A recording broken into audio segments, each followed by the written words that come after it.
আসসালামু আলাইকুম ওয়া রাহমাতুল্লাহি ওয়া বারাকাতুহু। দেশ এবং প্রবাসী যে যেখানে আছেন, আশা করি আলহামদুলিল্লাহ আল্লাহ পাকের অশেষ কৃপায় আপনারা সকলেই ভালো আছেন আর ভালো থাকেন, সুস্থ থাকেন, এই কামনা করে আজকে আমার ভিডিও আরম্ভ করছি।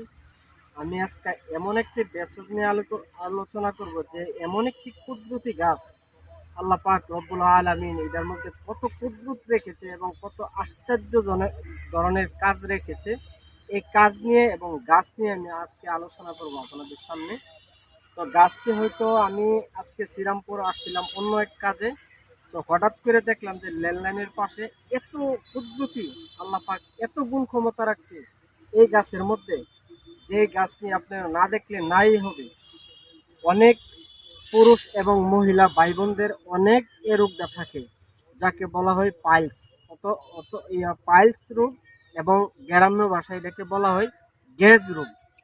তো গ্যাজের এমন একটা সমাধান নিয়ে আজকে আপনাদের সামনে আমি হাজির হয়েছি, যে গাছটার নাম শিয়ালমতি গাছ। অনেক দিন যাবত আমি গাছটি তলব করতেছি, কিন্তু আমি কোথাও পাইনি। আজকে যে আমি রেল লাইনের পাশে গাছটা পাবো, পায়ে আমার আনন্দে বুকটা ভরে গেছে। এমন সুন্দর একটি গাছ। এই গাছ নিয়ে আজকে আমি আপনাদের সামনে আলোচনা করব। এই গাছটা এই যে, নাকি? জি, এই গাছটি, এটার নাম হইলো শিয়ালমতি গাছ। এটার নামে শিয়ালমতি গাছ? হ্যাঁ, এই গাছটির নাম হইলো শিয়ালমতি গাছ। আচ্ছা, এটা কি কি উপকারী, কেমনে খাইতে হবে পাইলস এবং গ্যাসের জন্য আপনি একটু বলেন। হ্যাঁ, পাইলস এবং গ্যাজের জন্য কিভাবে খাবেন, আপনি যদি গ্যাজের জন্য খান, এভাবে 5টা শিকড় তুলবেন, 1 থেকে 5টা গাছ। এই যে 5টা গাছ আপনারা তুলবেন তাম্বা।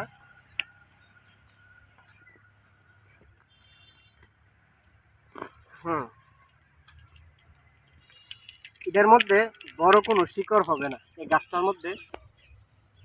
এই গাছটা এভাবে 5টি গাছ তুলবেন। এই যে আমি তুলছি 1টা 2টা 3টা 4টা, আরেকটা গাছ।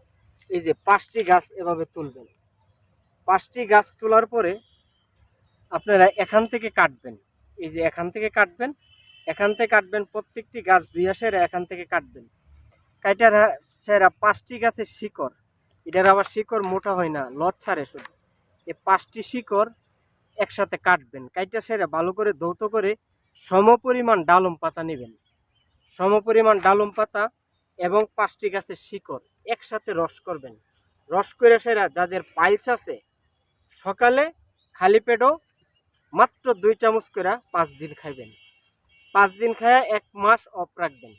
1 মাস অফ রাখার পরে যদি দেখেন যে আপনার ব্যথা এবং জ্বালা করে, তাইলে 1 মাস পরে আবার 5 দিন খাবেন। আল্লাহ তাআলা এই গাছের মধ্যে এমন কুদরত রেখেছে, আশ্চর্যজনক কাজ করবে এটা। এটার নাম হলো শিয়ালমতি গাছ।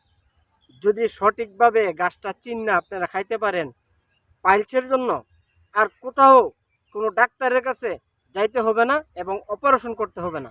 এই শিয়ালমতি গাছের মধ্যে আল্লাহ পাক রব্বুল আলামিন এমন গুণ ক্ষমতা দিয়েছে। আমি যাবার আগে নিয়মটা আবার বলি। এভাবে 5টি গাছের শিকড় লইবেন। শিকড় লয়ে এখান থেকে কাটবেন, কাইটা সেরা সমপরিমাণ ডালম পাতা দিয়া 2টা সেচবেন। সেচা যে রসটা হয়, প্রতিদিন সকালে খালি পেটে 2 চামচ করে খাবেন। মাত্র অনলি 5 দিন খাবেন।